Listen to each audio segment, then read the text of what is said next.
Bismillahirrahmanirrahim. Assalamualaikum warahmatullahi wabarakatuh. Selamat siang semuanya. Apa kabar hari ini? Semoga teman-teman semuanya yang sedang stay at home selalu dalam kondisi sehat, dalam lindungan Allah Subhanahu wa taala.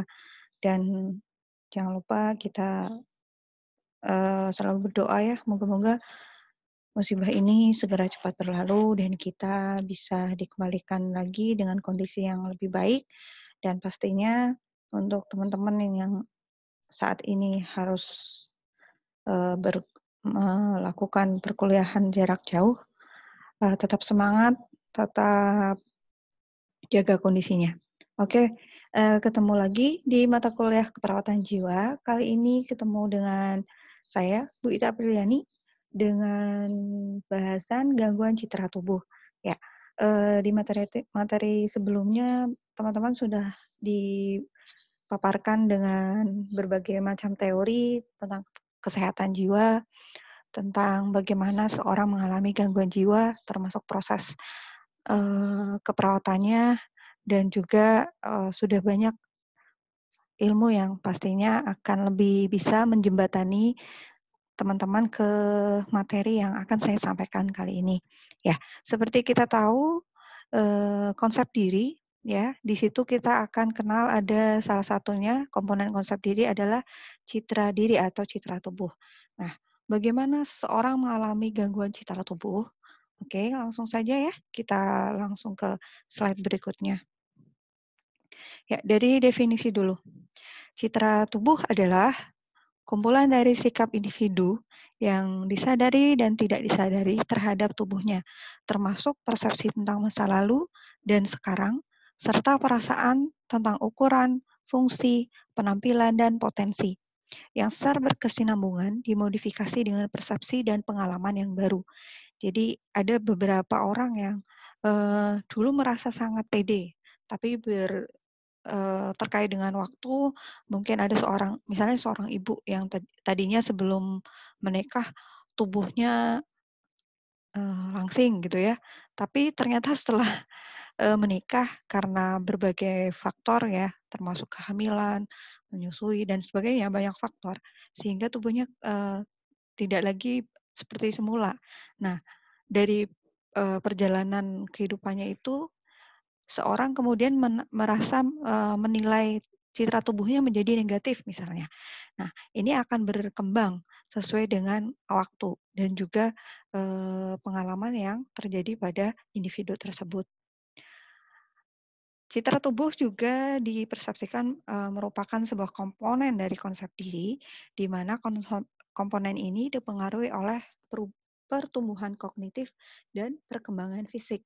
Nah, untuk menjelaskan definisi ini, berkebalikan dengan yang tadi ya. Jadi ada orang yang, dulu merasa tidak pede dengan bentuk tubuhnya, tapi semakin hari, semakin bertumbuh,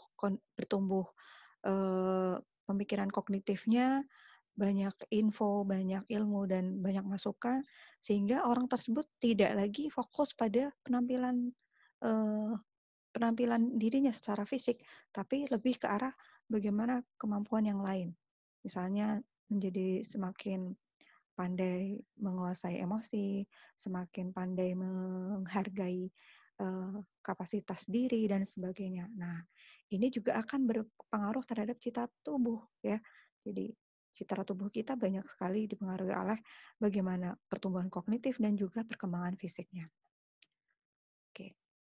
Nah, apa sih ciri-ciri kepribadian yang sehat yang nantinya akan berkaitan dengan citra tubuh kita? Yang pertama, ternyata citra tubuh yang positif dan sesuai itu termasuk ke dalam kepribadian yang sehat.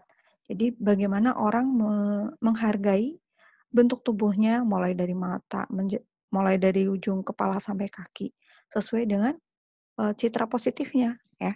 Jadi kadang ada orang yang merasa, eee tetap aja kurang cantik misalnya, sehingga harus, operasi plastik dan sebagainya, mengeluarkan biaya yang banyak dan sebagainya. Itu karena bisa jadi, orang tersebut kurang mempunyai citra tubuh yang positif ya, sehingga apa yang dilihatnya itu selalu kurang.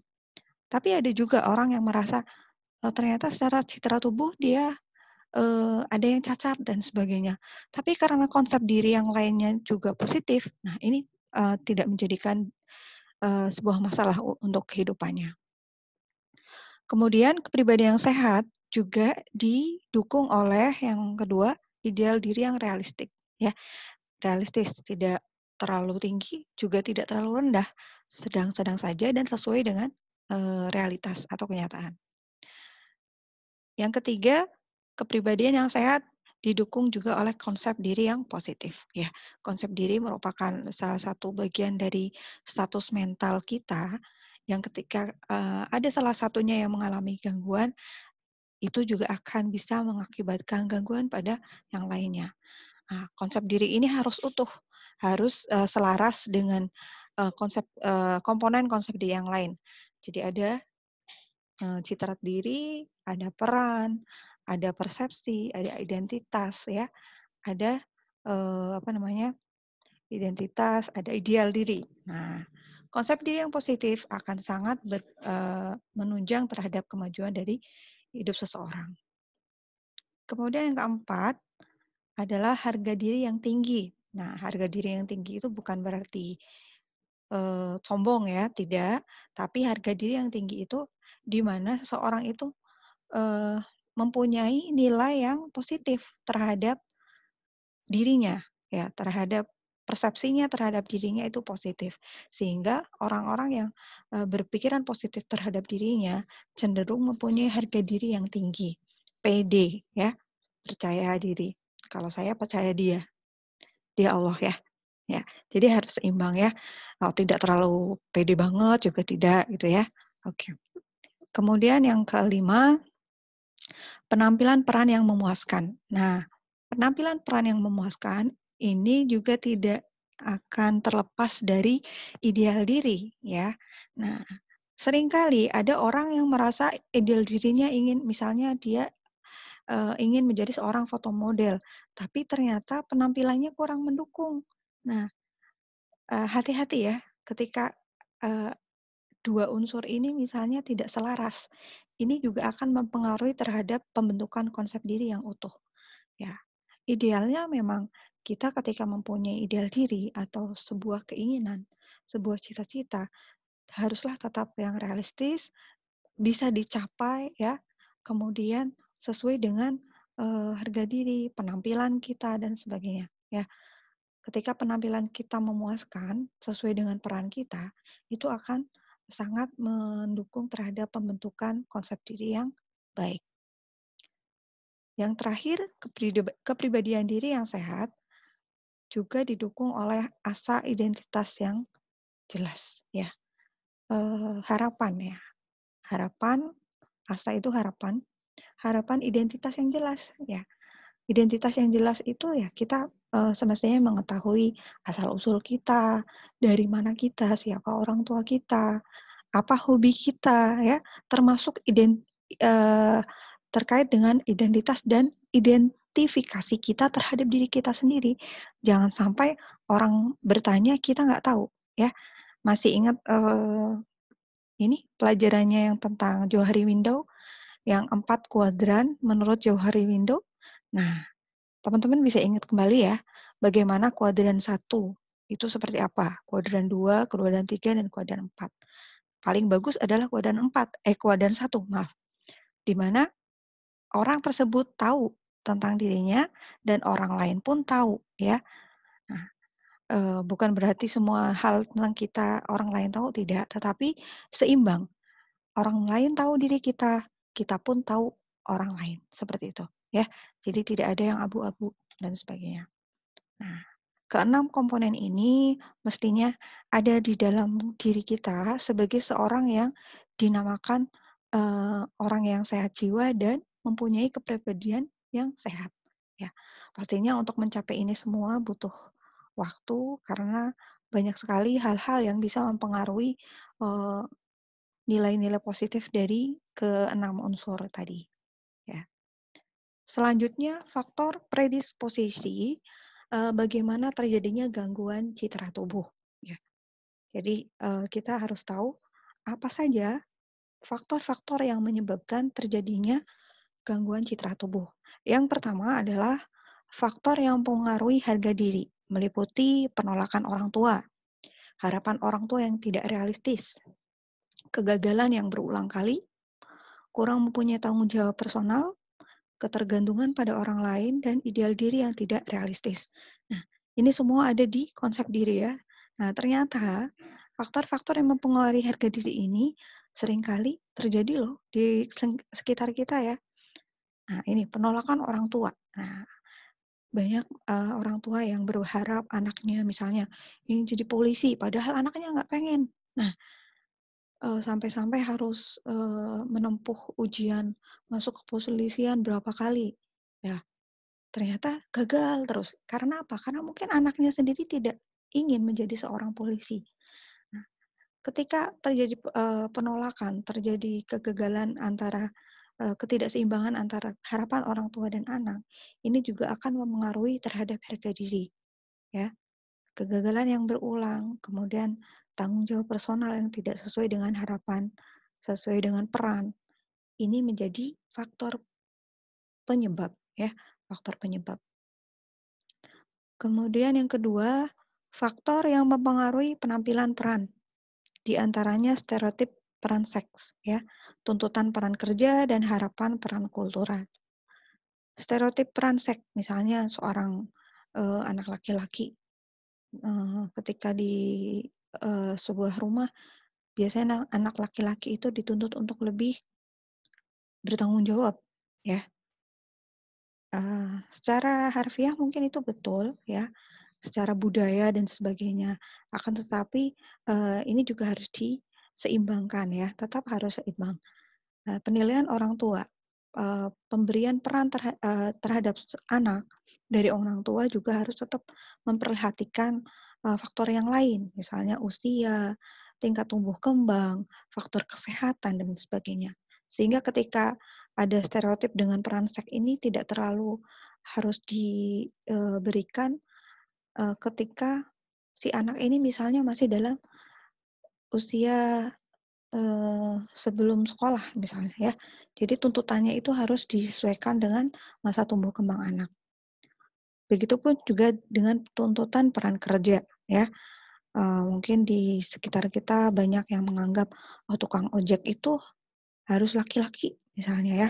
Sementara ketika seorang wanita misalnya dia meninggal suaminya, dia tidak ada mata pencaharian kecuali dia hanya bisa ngojek misalnya. Nah, mungkin bisa disesuaikan dengan tuntutan beratnya, ojeknya ojek yang syar'i gitu ya, seperti sekarang ini kan banyak. Nah, ini tuntutan pekerjaan seringkali juga bisa menyebabkan seseorang mengalami gangguan citra tubuh. Sehingga banyak beberapa kali menemukan tukang ojek online, eee, dia perempuan, tetapi karena tadi tuntutan pekerjaan, biasanya tukang ojek itu harus laki-laki misalnya, akhirnya dia merubah penampilannya, seperti itu, ya. Ini berpengaruh pada citra tubuh. Berikutnya harapan peran kultural. Nah, ini juga terkait dengan, ini ya, budaya yang ada di masyarakat kita, bahwa misalnya perempuan itu hanya di kasur, dapur, sumur. Nah, ya kalau sekarang mungkin tidak ada ya, tapi ada juga yang masih beranggapan seperti itu. Nah, stereotip atau stigma yang seperti ini juga akan mempengaruhi seseorang ketika dia melakukan, perannya sesuai dengan citra tubuhnya. Sehingga kita sebagai seorang perawat juga harus jeli ketika menghadapi pasien-pasien nantinya misalnya di rumah sakit jiwa, bertemu dengan pasien-pasien yang gangguan jiwa. Untuk mengkaji ini, kita bisa, mengkaitkan dengan harapan peran yang ada di keluarganya, yang ada di masyarakatnya, seperti itu.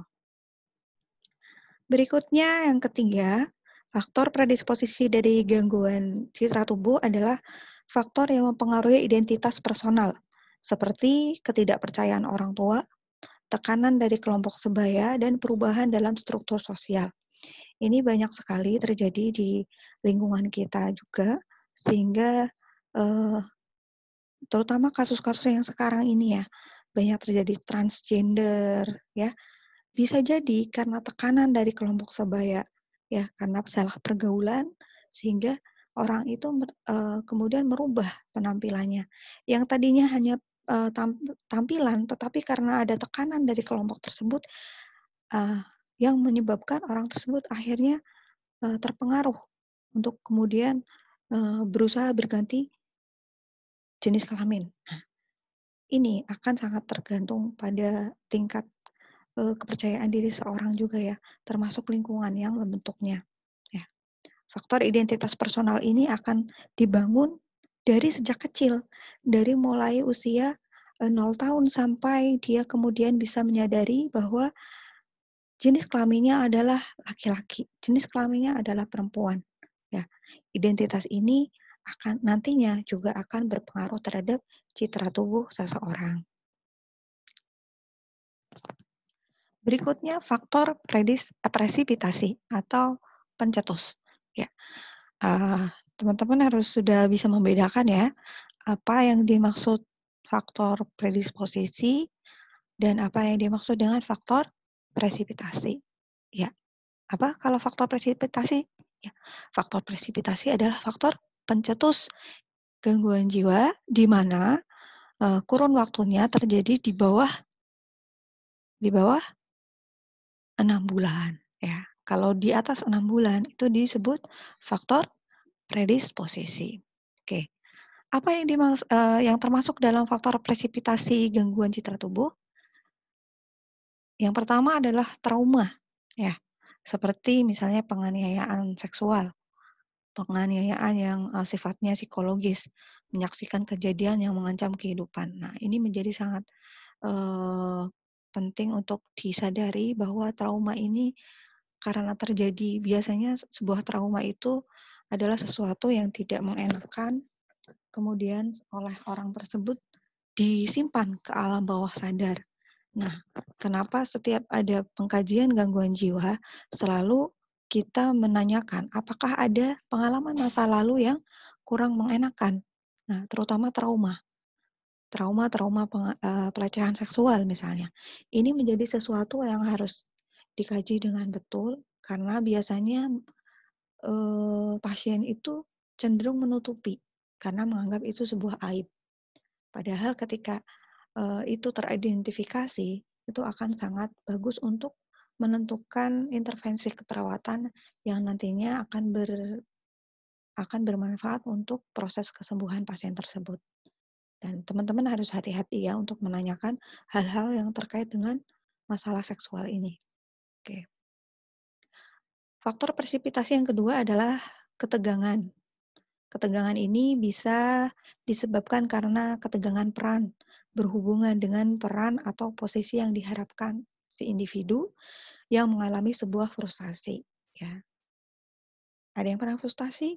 Wah, pastinya sesuatu yang sangat tidak nyaman ya, karena bisa jadi ini menjadi sebuah, kondisi di mana kita penuh dengan kekecewaan, ya. Ya, kadang kita kecewa terhadap harapan kita sendiri, terhadap orang lain bisa jadi ya. Nah, ketika, kondisi frustasi ini seringkali membuat kita menjadi, tegang dalam hal bagaimana harus bersikap, bagaimana harus bertindak. Dan biasanya orang-orang yang frustasi, dia akan cenderung pasif, sehingga dia tidak, memaksimalkan perannya dengan baik. Apapun itu, mau peran jadi anak, peran jadi suami, peran jadi istri, dan peran-peran yang lain. Ketika dalam kondisi frustasi ini, biasanya orang-orang dengan frustasi menjadi tidak produktif, ya. Dan ini merupakan salah satu gejala dari gangguan jiwa. Oke, berikutnya, ada 3 jenis transisi peran. Ya, transisi peran. Diawali dari transisi peran perkembangan. Ya. Apa yang dimaksud transisi peran perkembangan? Transisi peran perkembangan adalah perubahan normatif yang berkaitan dengan tumbuh kembang. Perubahan ini termasuk tahap perkembangan kehidupan seseorang atau dalam keluarga atau ketika norma-norma budaya, nilai, dan tekanan untuk menyesuaikan diri.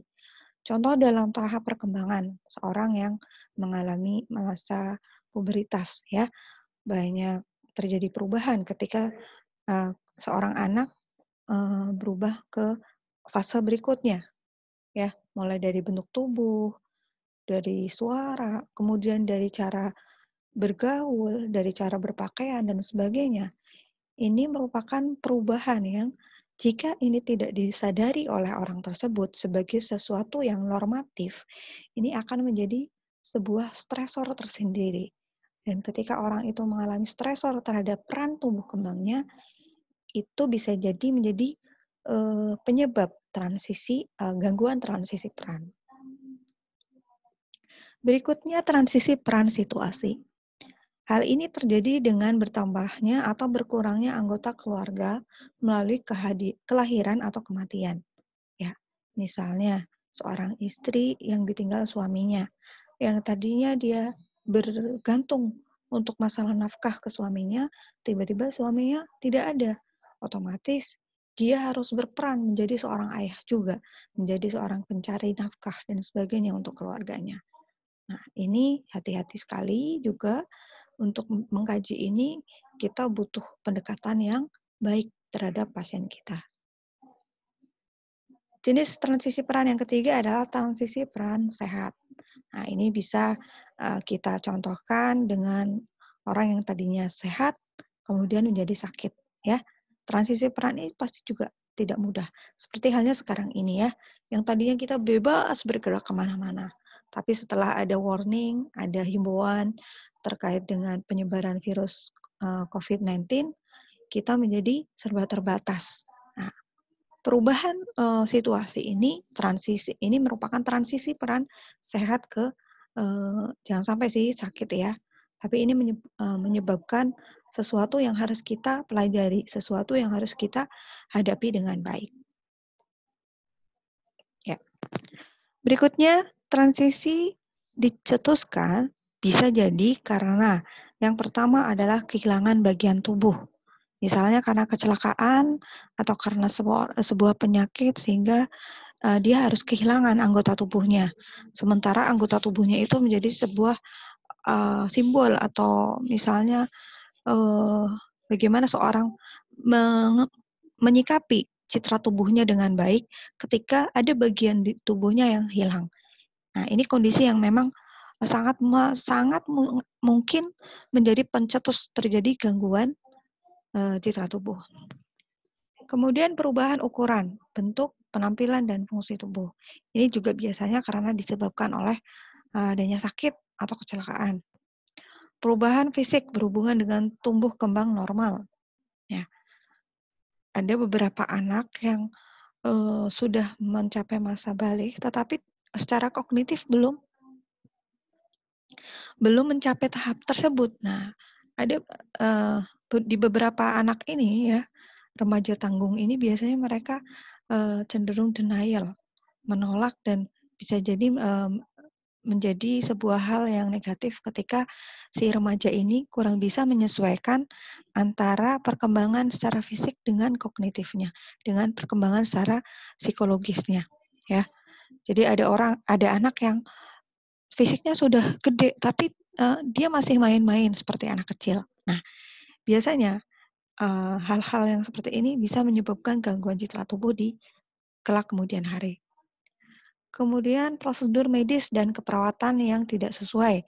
Contoh, misalnya ada perawat mau memasang kateter. Ternyata perawat tersebut lupa untuk memasang privasi klien. Nah, sehingga klien auratnya terlihat oleh pasien yang lain. Nah, ini bisa menyebabkan si pasien ini menjadi merasa rendah diri, menjadi ada gangguan dengan citra tubuhnya, ya. Jadi hati-hati sekali untuk terkait dengan hal ini. Selanjutnya diagnosa atau klasifikasi gangguan citra tubuh menurut NOC ya. Data objektif.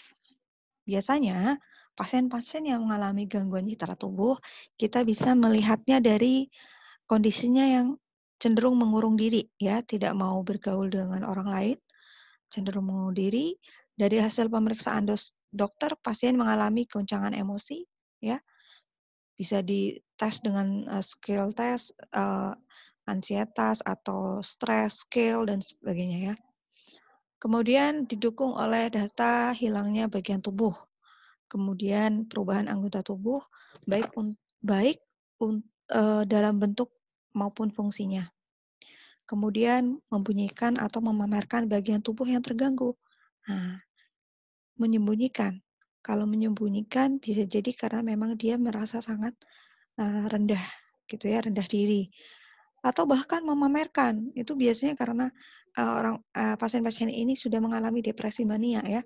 Salah satu ciri-ciri pasien yang depresi mania itu bukan lagi menyembunyikan dirinya, tapi justru memamerkan bagian tubuhnya yang terganggu. Data objektif yang lainnya adalah menolak melihat bagian tubuh, terutama yang mengalami kecacatan misalnya, dan aktivitas sosial yang menurun. Ini dari sisi sosialnya. Biasanya pasiennya karena malu sehingga dia tidak mau bergaul dengan orang lain. Adapun data subjektif yang bisa ditemukan pada pasien dengan gangguan citra tubuh adalah nafsu makan yang tidak ada, sulit tidur, pasien suka mengeluh nyeri di dada, ya. Nyeri ini biasanya bukan karena gangguan secara anatomi, tapi cenderung karena psikosomatis ya. Jadi karena stres psikologis sehingga munculnya pada gangguan-gangguan di sekitar organ tubuhnya. Sementara ketika dicek dengan tes medis dan sebagainya tidak terjadi apa-apa. Pasien mengeluh sesak napas, ya, menolak perubahan anggota tubuh saat ini, misalnya tidak puas dengan hasil operasi, mengatakan hal negatif tentang anggota tubuhnya yang tidak berfungsi, kemudian mengungkapkan perasaan tidak berdaya, tidak berharga, dan keputusasaan, menolak berinteraksi dengan orang lain, mengungkapkan keinginan yang terlalu tinggi terhadap bagian tubuh yang terganggu. Sering mengulang-ulang mengatakan kehilangan yang terjadi ya. Biasanya orang kalau fokusnya pada sesuatu, dia akan sering mengulang-ulang perkataan yang tadi sudah dia ucapkan ya. Jadi kita bisa melihat fokus dia ke apa gitu ya dari hal-hal yang dia ulang-ulang dalam perkataannya. Kemudian merasa asing terhadap bagian tubuh yang hilang. Nah, merasa asing sampai bisa jadi karena faktor ini pasiennya merasa dirinya tidak berharga, dan ada beberapa kasus ya dari gangguan citra tubuh ini menyebabkan pasien ingin bunuh diri. Nah, seperti itu. Adapun intervensi yang bisa kita lakukan sesuai dengan Nanda Niknok untuk pasien-pasien yang mengalami gangguan citra tubuh dapat kita berikan melalui terapi-terapi yang bersifat individu, kelompok, maupun keluarga. Untuk terapi individu, tindakan yang kita lakukan bertujuan untuk mengidentifikasi citra tubuhnya, mengidentifikasi potensi atau aspek positif dari dirinya, mengetahui cara-cara untuk meningkatkan citra tubuh, melakukan cara-cara untuk meningkatkan citra tubuh, dan pasien dapat berinteraksi dengan orang lain tanpa terganggu. Ini menjadi goal yang harus kita tuju selama merawat pasien dengan gangguan citra tubuh. Bagaimana si pasien ini bisa mengidentifikasi citra tubuhnya dengan baik, kemudian mengidentifikasi aspek positif yang dia punya. Jadi tidak harus fokus ke bentuk fisiknya, tapi aspek positif lain yang dia punya. Pastinya Allah itu sudah memberikan dengan sangat adil kepada setiap orang. Ada orang yang bisa ini, dia tidak bisa ini. Begitu juga sebaliknya, ya. Nah, bagaimana cara meningkatkan citra tubuh, cara melakukan cara-cara untuk meningkatkan citra tubuh, ini tercermin dari tindakan-tindakan kita yang harapannya itu akan menjadikan pasien itu kembali menghargai citra tubuhnya. Adapun tindakan keperawatan yang bisa dilakukan, yang pertama adalah diskusikan bersama pasien tentang citra tubuhnya dulu dan saat ini, ya. Ya, dulu dan saat ini. Kenapa?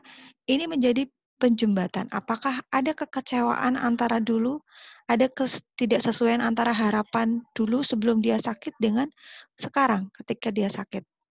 Kemudian perasaan tentang citra tubuhnya dan harapan terhadap citra tubuhnya saat ini. Ya, kita harus bisa mengkaji ini untuk bisa menentukan tindakan-tindakan yang selanjutnya. Ini bisa dicapai dengan cara diskusi potensi tubuh yang lain. Misalnya ternyata pasiennya tangannya harus diamputasi. Oh, dia masih punya tangan yang satunya atau punya kaki. Apa yang masih bisa dia lakukan dengan kaki? Ya, itu yang difokuskan. Sehingga si pasien itu tidak fokus terhadap anggota tubuhnya yang kekurangan. Bantu pasien untuk meningkatkan fungsi bagian tubuh yang terganggu. Ajarkan pasien meningkatkan citra tubuh dengan cara. Yang pertama, ini pada beberapa kasus ya, nantinya tindakannya akan sesuai dengan kasus yang kita hadapi. Yang pertama, ajarkan pasien meningkatkan citra tubuh dengan cara gunakan protese. Misalnya pada pasien yang kecelakaan kemudian giginya rontok gitu ya, giginya terpaksa harus patah atau misalnya harus ompong, ya gunakan protese untuk mengganti giginya yang hilang atau yang patah. Kemudian wig, misalnya pada pasien-pasien kanker karena pengobatan sehingga rambutnya rontok. Nah, itu bisa kita ganti dengan wig. Kosmetik atau yang lainnya segera mungkin. Nah, ini tergantung dari tingkat gangguan atau cacat yang dialami oleh pasien tersebut. Gunakan pakaian yang baru ya. Secara tidak langsung pakaian yang baru itu akan menjadikan seorang merasa dirinya bisa terakhir seperti lebih baru lagi ya.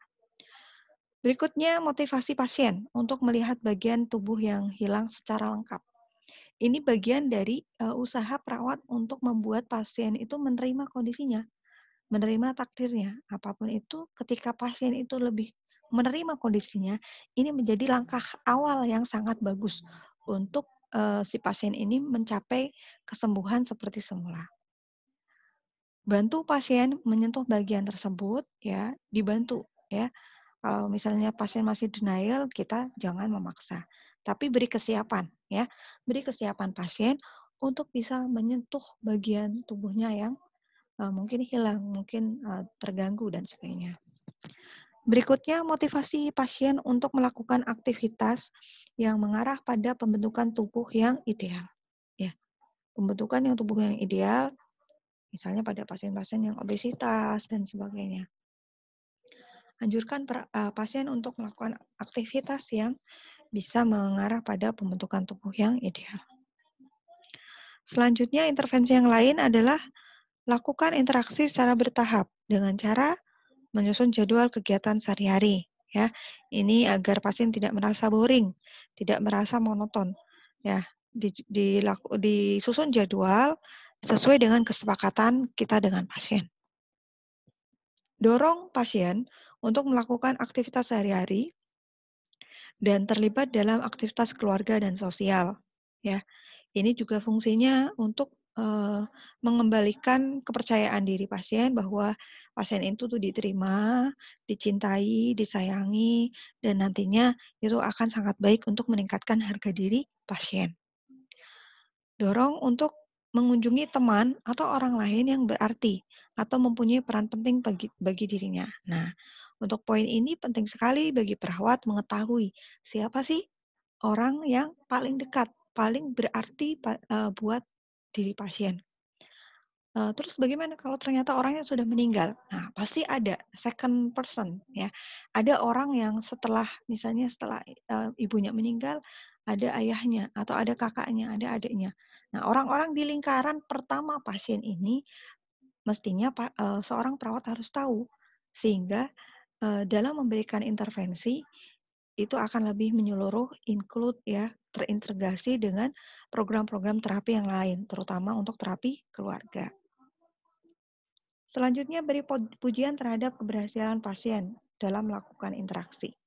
Ya, beri pujian ini juga kembali lagi fungsinya adalah untuk meningkatkan harga diri pasien. Adapun intervensi keluarga.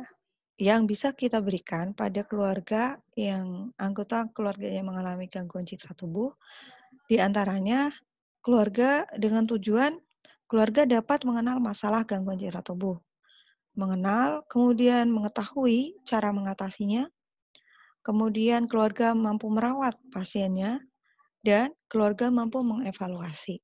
Ya, jadi tahapan-tahapannya mulai dari mengenal, mengetahui cara mengatasi, merawat, sampai kemudian mengevaluasi. Ini hampir sama seperti proses keperawatan ya, tapi ini ditujukan pada keluarga sehingga diharapkan kesinambungan tindakan keperawatan itu akan terjalin tidak hanya ketika pasien itu ada di rumah sakit, tetapi juga saat pasien itu kembali ke lingkungan keluarganya, seperti itu. Tindakan keperawatan yang bisa kita berikan pada keluarga juga dapat dengan cara yang pertama menjelaskan pada keluarga tentang gangguan citra tubuh yang terjadi pada pasien. Bagaimana prognosisnya, kemudian kira-kira untuk membuat pasien kemudian menjadi pede kembali itu bagaimana dan sebagainya. 2, jelaskan kepada keluarga cara mengatasi masalah gangguan citra tubuh. Tadi seperti cara-cara yang di atas ya, melibatkan pasien pada kegiatan-kegiatan yang bisa dilakukannya, yang ringan sampai kemudian yang membuat dia merasa dia mampu ya. Ajarkan kepada keluarga cara merawat pasien, seperti menyediakan fasilitas untuk memenuhi kebutuhan pasien di rumah ya. Ada beberapa kasus yang mungkin seperti pernah ditayangkan di beberapa film ya, pasien yang baru mengalami operasi karena karena kanker sehingga kepalanya harus botak. Tiba-tiba dia memecahkan kaca karena merasa dirinya udah nggak utuh. Nah, pada kasus-kasus seperti ini kita dalam hal menyediakan fasilitas juga harus diawasi ya. Jangan sampai pasien merasa dirinya masih denial dengan kondisinya, kemudian kita menyediakan fasilitas yang ternyata malah bisa mencederai pasien. Nah, ini yang harus diperhatikan. Kemudian memfasilitasi interaksi di rumah. Ya, sebisa mungkin pasien-pasien yang mengalami gangguan citra tubuh ini tidak sering dibiarkan sendiri terlalu lama. Ya, harus sering ada yang menengok, menemani, ya, membuat dia terhibur, tidak merasa sendiri dan sebagainya. Yang ketiga, melaksanakan kegiatan di rumah dan sosial. Ya, ini sangat penting ketika seorang itu melakukan kegiatan yang mungkin ringan, tetapi dia bisa melakukannya dengan baik, dengan happy, itu akan sangat bermanfaat untuk meningkatkan harga diri seseorang. Kemudian memberikan pujian atas kegiatan yang telah tercapai atau dia bisa lakukan dengan baik. Berikutnya, ajarkan kepada keluarga untuk mengevaluasi perkembangan kemampuan pasien, seperti pasien mampu menyentuh dan melihat anggota tubuh yang terganggu, melakukan aktivitas di rumah dan di masyarakat tanpa hambatan. Kemudian berilah pujian yang realistis terhadap keberhasilan yang keluarga capai dan latih untuk melakukan TAK. Ya, TAK ini bisa dilakukan ketika pasien di rumah sakit, tapi untuk konteks keluarga, TAK bisa distimulasi dengan cara mengumpulkan anggota keluarga, terutama anggota keluarga yang terlibat dengan perawatan diri pasien. Hal ini sebagai langkah bagi perawat untuk menjembatani antara pengetahuan perawat dengan pengetahuan keluarga terkait dengan asuhan keperawatan yang nantinya akan dilaksanakan di rumah, seperti itu. Ya. Berikutnya intervensi spesialis. Kalau tadi kita bahas tentang intervensi keperawatan, sekarang intervensi spesialis yang bisa dilakukan pada pasien-pasien yang mengalami gangguan citra tubuh. Untuk terapi individu bisa berupa terapi CBT, ya, Cognitive Behavior Therapy. Ini sudah sangat banyak macamnya, dikembangkan dengan banyak sekali metode, ya. Teman-teman juga bisa searching, misalnya kalau yang saya dalami waktu S2 sendiri, itu namanya terapi mindfulness, ya, terapi kesadaran diri. Ya, ini juga sangat membantu terhadap perkembangan kognitif dan juga penerimaan seorang pasien terkait dengan kondisi fisiknya, kondisi citra tubuhnya, seperti itu. Kemudian ada terapi keluarga, berupa family system therapy dan terapi komunikasi. Adapun terapi kelompok bisa dengan menggunakan logoterapi, terapi suportif, dan untuk terapi komunitas bisa dengan psikoedukasi berupa penkes, ya. Biasanya dilakukan sesuai dengan komunitas, ya. Komunitasnya kumpulan dari keluarga atau pasien-pasien yang mengalami gangguan citra tubuh. Ini sangat efektif untuk mengatasi berbagai macam gangguan penyerta lainnya dari pasien yang mengalami gangguan citra tubuh. Untuk implementasi, ada beberapa catatan yang harus diperhatikan oleh seorang perawat manakala melakukan tindakan pada pasien dengan gangguan citra tubuh. Yang pertama, tindakan terhadap perubahan konsep diri atau gangguan citra tubuh. Karena citra tubuh ini bagian dari konsep diri, maka pemberian implementasinya pun harus memperhatikan bagian atau konsep diri yang lainnya, ya. Ada harga diri, ada peran, ada identitas diri, dan ada ideal diri. Karena ini termasuk ke dalam konsep diri, sehingga untuk menerapi citra tubuhnya pun harus include juga dengan komponen konsep diri yang lain. Kemudian yang kedua, intervensi keperawatan membantu pasien memeriksa penilaian kognitif terhadap dirinya, terhadap situasi yang berhubungan dengan perasaan. Hal ini sangat bermanfaat untuk membantu pasien meningkatkan penghayatan dirinya, kemudian melakukan tindakan yang dapat mengubah perilakunya yang tadinya negatif menjadi lebih positif. Kemudian pendekatan ini disesuaikan dengan prinsip penyelesaian masalah yang memerlukan tingkat intervensi yang progresif, ya, progresif terus menerus, ya, setiap waktu ada kemajuan. Nah, di antara tindakan progresif tersebut adalah diharapkan dapat meluaskan kesadaran diri, ya, lagi-lagi kesadaran diri. Orang yang sadar bahwa dirinya sakit akan cenderung lebih mudah untuk cepat sembuh dibanding dengan pasien yang tidak menyadari bahwa dirinya itu sakit. Nah, oleh karenanya usaha untuk perawat membantu pasien meluaskan kesadaran dirinya ini sangat penting, ya. Insight dirinya itu harus kita jadikan sebuah patokan, ya. Makanya nanti teman-teman jangan kaget kalau di rumah sakit jiwa misalnya pasiennya kita tanya, pasien merasa tidak sakit. Nah, berarti insight dirinya itu jelek, ya. Insight dirinya masih belum bagus. Tapi ketika kita tanya ternyata pasiennya merasa, "Iya, saya sakit. Saya dibawa ke sini karena saya ngamuk." Nah, berarti dia sudah mempunyai insight diri yang positif. Dan itu menjadi sebuah landasan yang bagus untuk pemberian terapi selanjutnya. Selanjutnya, selain kesadaran diri, juga eksplorasi diri. Eksplorasi diri termasuk di dalamnya bagaimana pasien bisa mengenali aspek positif dan aspek negatifnya. Ya, harapannya dengan pasien itu mengetahui aspek positifnya, pasien ini bisa lebih memfokuskan pikiran, perasaan, dan jiwanya ke aspek positif yang dia miliki. Kemudian evaluasi diri. Evaluasi diri ini juga sangat penting terkait langkah-langkah yang sudah dilakukan. apakah itu bermanfaat atau tidak. Termasuk juga pengalaman masa lalu dari pasien. Ketika pasien bisa menilai ternyata pengalaman masa lalunya dilalui dengan hal-hal yang negatif.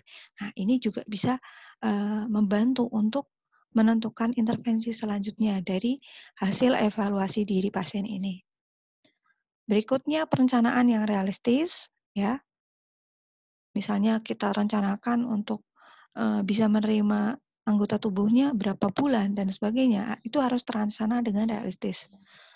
Kemudian komitmen terhadap tindakan. Ya, komitmen ini di diawali dengan unsur-unsur yang tadi yang kita bahas, ya.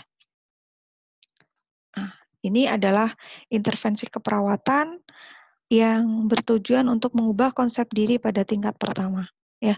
Dimulai dari prinsip, kemudian rasionalnya apa, bagaimana membina hubungan terbuka dan saling percaya, intervensinya ini, ya.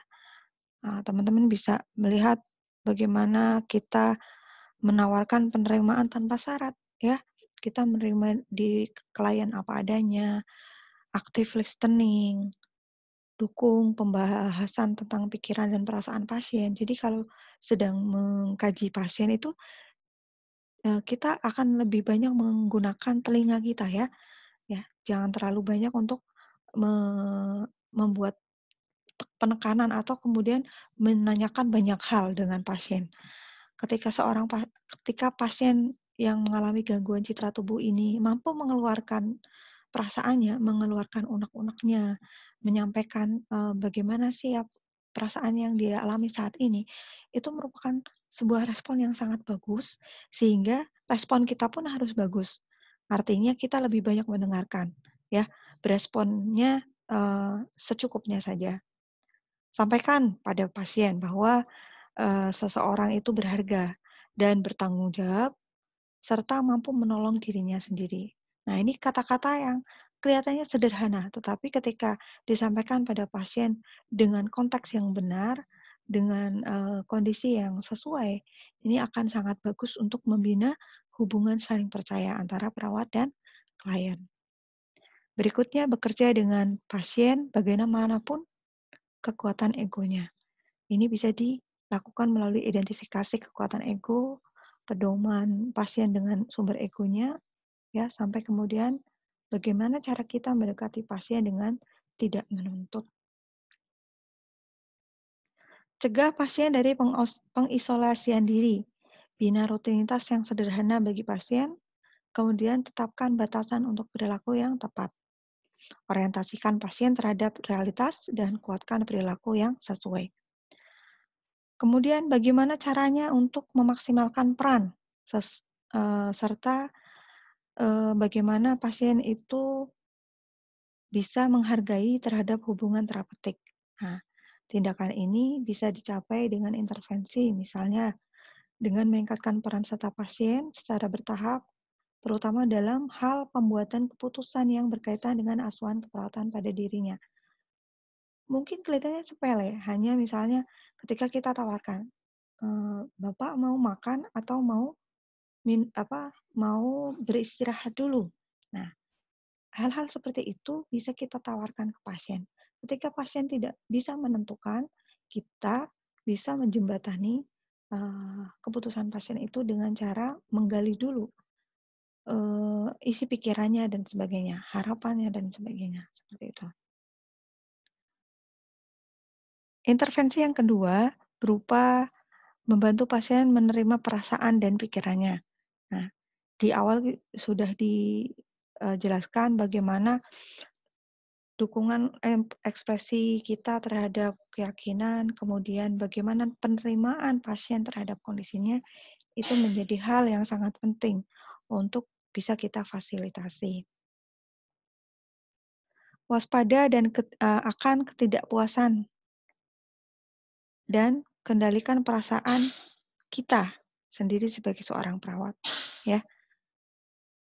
Wajar ketika seorang perawat jiwa itu merasa dirinya tidak dihargai oleh pasien, tapi jangan sampai kemudian perasaan ini menjadikan hubungan kita dengan pasien itu menjadi keluar dari hubungan terapeutik ya, karena memang hambatan-hambatan ketika berhubungan dengan pasien gangguan jiwa itu sangat banyak. Banyak sekali perawat yang dibuat baper gitu ya, terbawa perasaan sendiri karena ternyata apa yang dilakukan itu tidak direspon dengan baik oleh pasiennya. Nah, ini juga penting untuk seorang perawat jiwa karena dia harus menyadari posisinya ya, menyadari posisi pasien bahwa pasien itu mengalami gangguan jiwa, bukan seperti orang-orang sehat seperti biasanya. Kemudian berespon empati. Nah, respon empati ini memang butuh proses, butuh latihan, dan yang jelas respon empati ini tidak bisa dikarang atau dimanipulasi ya. Sehingga untuk menciptakan rasa empati ini memang butuh proses. Ketika seorang perawat bisa melakukan empati dengan baik, biasanya pasiennya juga akan terlihat lebih mudah untuk apa namanya memberikan respon yang bagus juga sesuai dengan harapan perawat ya. Ya, itu dari definisi penyebab sehingga intervensi yang bisa dilakukan perawat jiwa manakala menghadapi pasien-pasien yang mengalami gangguan citra tubuh. Sebagai penutup, ada sebuah kalimat positif yang semoga bisa bermanfaat buat teman-teman semuanya. Hidup adalah 10% hal yang terjadi pada kita dan 90%-nya adalah bagaimana kita meresponnya. Lakukan tugas kita dengan baik, apapun yang terjadi, pastikan respon kita itu positif. Terima kasih. Jika ada pertanyaan atau ada sesuatu yang belum dimengerti, bisa kita lanjutkan di forum diskusi. Terima kasih atas perhatiannya. Sampai ketemu lagi. Assalamualaikum warahmatullahi wabarakatuh.